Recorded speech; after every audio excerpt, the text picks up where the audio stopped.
મુશળધાર વરસાદે સુરતના હાલ બેહાલ કર્યા છે। 30 કલાકમાં 17 ઇંચ વરસાદથી સુરત પાણી થઈ ગયું છે। રોડ જળમગ્ન, ઘર બેટમાં ફેરવાયા।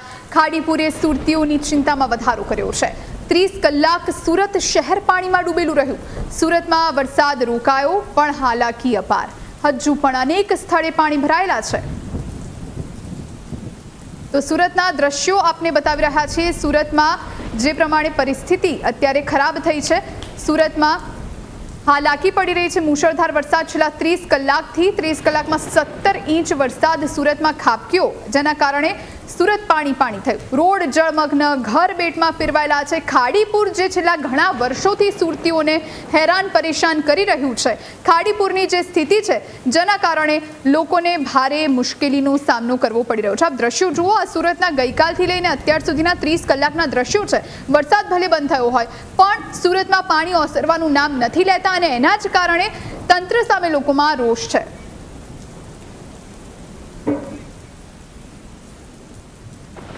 તો આજ વિશે વધુ જાણકારી માટે સંવાદદાતા અમિત આપણી સાથે સુરતથી લાઈવ જોડાયા છે। અમિત, સુરતમાં વરસાદ અત્યારે બંધ થઈ ગયો છે, પરંતુ છેલ્લા 30 કલાકથી જે પરિસ્થિતિ છે, લોકોને કેટલી હાલાકી થઈ રહી છે ને અત્યારે શું જાણકારી ત્યાંથી?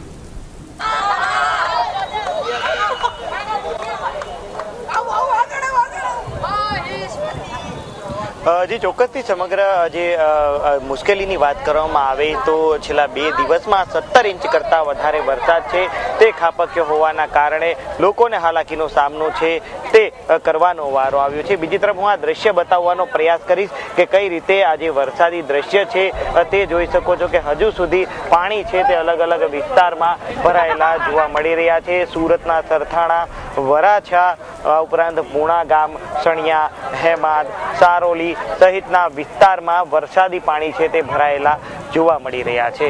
મહત્વની વાત કહી શકાય કે હાલ સીમાડા ખાડી નું જળસ્તર છે તે ભયજનક સપાટી વટાવી ચૂક્યું છે ને તેના જ કારણે આ ખાડી ઓવરફ્લો થઈ છે। આ સીધા દ્રશ્ય જોઈ શકો છો, આ જે પાણી છે તે સીમાડા ખાડીનું પાણી છે અને સીમાડા ખાડીનું પાણી છે તે સરથાણાના આસપાસના વિસ્તારોમાં ફરી વળ્યું છે અને 50 કરતાં વધારે એવી સોસાયટી છે જે આ વરસાદી પાણીમાં અફેક્ટેડ થઈ છે। લોકોને હાલાકીનો સામનો છે કરવાનો વારો આવ્યો છે અને તેને જ લઈને લોકો છે મુશ્કેલીમાં મુકાયા છે। બીજી તરફ વાત કરવામાં આવે તંત્રની, તો તંત્રની કામગીરી છે તે ઝીરો હોય તે પ્રકારની કામગીરી છે થઈ રહી છે। માત્ર પ્રી મોન્સૂન કામગીરીના દાવા છે તે પોકળ સાબિત થઈ રહ્યા હોય તે પ્રકારનો જે છે તે સામે આવી રહ્યું છે।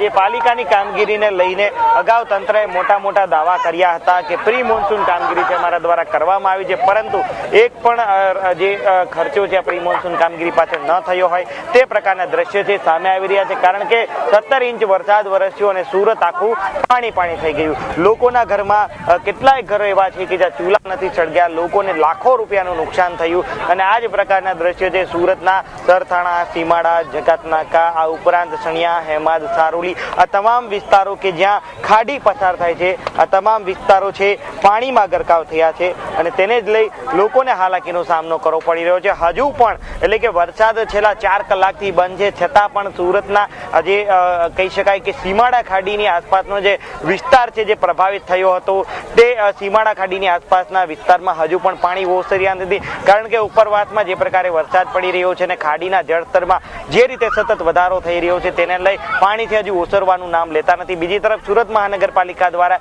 જે જગ્યા પર પાણી ઓસરે છે ત્યાં દવાનો છંટકાવ અને સફાઈની કામગીરી તાત્કાલિક હાથ ધરવામાં આવે છે, જેથી કરીને રોગચાળો ન ફેલાય। હાલ તો અહીંયા સીમાડા ખાડીની આસપાસમાં રહેતા લોકો છે મુશ્કેલીમાં મુકાયા છે।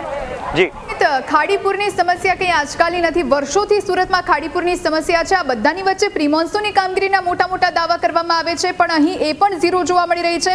આટલા પાણી ભરાયા છે, એસએમસી નું તંત્ર કે અધિકારીઓ ત્યાં કોઈ પહોંચ્યું છે ખરા? ગટરના ઢાંકણા ખોલવાની કોઈ તસ્દી લેવામાં આવી છે ખરા?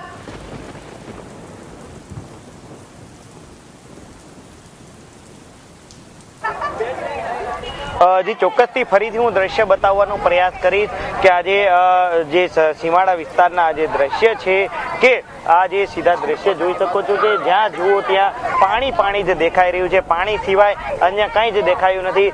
મોટા ભાગની દુકાનો બંધ છે. લોકોના ઘરો સુધી આ પાણી છે પહોંચી ગયું છે. જે લોકો આજે જમીનના મકાનમાં રહેતા હતા, એટલે કે ગ્રાઉન્ડ ફ્લોર પર જે લોકો રહેતા હતા, તેમના ઘરો છે તે પાણીમાં ગરકાવ થઈ ચૂક્યા છે અને લોકોની ઘર વખરીને પણ નુકસાન થઈ રહ્યું છે. મહત્વની વાત એ છે કે અધિકારીઓ આવે છે, માત્ર જે નજર કરીને નીકળી જાય છે અને ગટરના ઢાંકણા જો ખોલવામાં આવે તો પણ પાણીનો નિકાલ છે થઈ રહ્યો નથી. કારણ કે જે ગટરમાંથી આ પાણીનો નિકાલ છે ખાડીમાં થતો હોય છે અને એ જ ખાડી હાલ પોતાની ભયજનક સપાટી બતાવીને ઓવરફ્લો થઈ છે અને તેના જ કારણે ગટરમાંથી પણ પાણી બેક મારી રહ્યું હોવાના કારણે રહેણાંક વિસ્તારમાં પાણી ઘૂસી રહ્યા છે. લોકોના ઘરમાંથી અને આજે વાડાના ભાગેથી અથવા તો જે બાથરૂમના ભાગેથી પણ પાણી છે તે ઘરમાં ઘૂસી રહ્યા હોવાની ફરિયાદો સામે આવી રહી છે.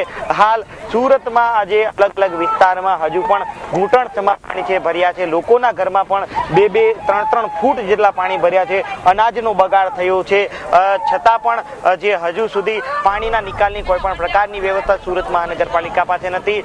પાણીનો નિકાલ ત્યારે જ થશે જ્યારે ખાડી છે પાણી લેવાનું શરૂ કરશે, એટલે કે ખાડીમાં પાણીની જળ સપાટી છે તે નીચે આવ્યા બાદ આ પાણીનો નિકાલ થશે તેવું પાલિકાના તંત્રનું કહેવું છે.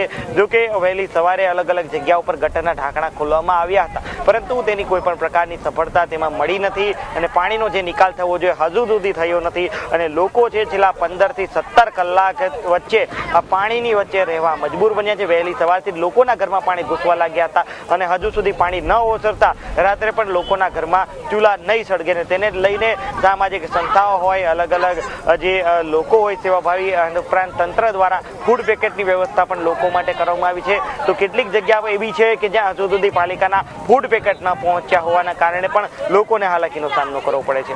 જી આભાર આપનો, આપ જોડાયા અને તમામ જાણકારી આપી તે માટે.